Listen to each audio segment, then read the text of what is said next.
বীরভূমের সিউড়িতে ১৬ বছর বয়সী এক নাবালিকাকে শ্লীলতাহানি এবং মারধরের অভিযোগ ছোটন দলুই নামে এক যুবকের বিরুদ্ধে। নাবালিকার পরিবার সূত্রে খবর, রবিবার রাতে সাইকেল চালিয়ে বাড়ি ফেরার পথে নাবালিকাকে কঞ্চি দিয়ে মারেন অভিযুক্ত। অভিযোগ, এরপর ফের তাঁকে দোকানে একা পেয়ে শ্লীলতাহানির ঘটনা ঘটায় অভিযুক্ত। নাবালিকা এবং তার পরিবারের অভিযোগের ভিত্তিতে ছোটন দলুইকে গ্রেপ্তার করে সিউড়ি থানার পুলিশ।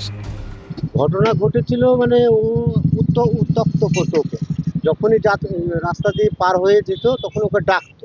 ওই আমার নাতনি রাস্তা দিয়ে যাচ্ছিল দোকান সাইকেল নিয়ে, আর ও ছিল মোটর সাইকেলে চেপে, আর ওর হাতে ছিল একটা কঞ্চি দিয়ে আগে বাড়ি মেরেছে। হ্যাঁ, বাড়ি মেরে ও কাঁদতে কাঁদতে চলে এসছে। ও তো মোটর সাইকেল নিয়ে চলে গিয়েছে, নিয়ে এসে বলেছে যে এই ব্যাপার।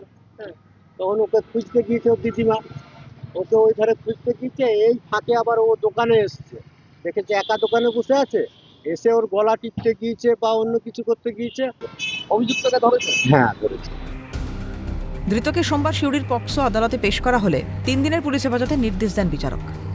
যেটা ঘটনাটা ঘটেছিল ওইটা পরিপ্রেক্ষিতে আজকে আসামিকে অ্যারেস্ট করা হয়েছিল। কালকে রাত্রেই করেছিল। পুলিশ চেয়েছিল 5 দিনের পিসি রিমান্ড। আজকে আমাদের হুজুর আদালত 3 দিনের জন্য দিলেন। অভিযুক্ত দিয়েছে যে শ্লীলতাহানির জন্য এটা করেছে। বঙ্গে একের পর এক নাবালিকা ও শিশু নির্যাতনের ঘটনা বারংবার সংবাদ শিরোনামে উঠে আসছে। রাজ্যে নারী নির্যাতনের ঘটনাও নেহাত কম নয়। রাজ্যের তরফে কেন কঠোর ব্যবস্থা নেওয়া হচ্ছে না? পুলিশ প্রশাসনের উপর ভীতি কমতেই কি রাজ্যে একের পর এক নারী নির্যাতনের ঘটনা? ভোলানাথ চক্রবর্তীর রিপোর্ট, ক্যালকাটা নিউজ।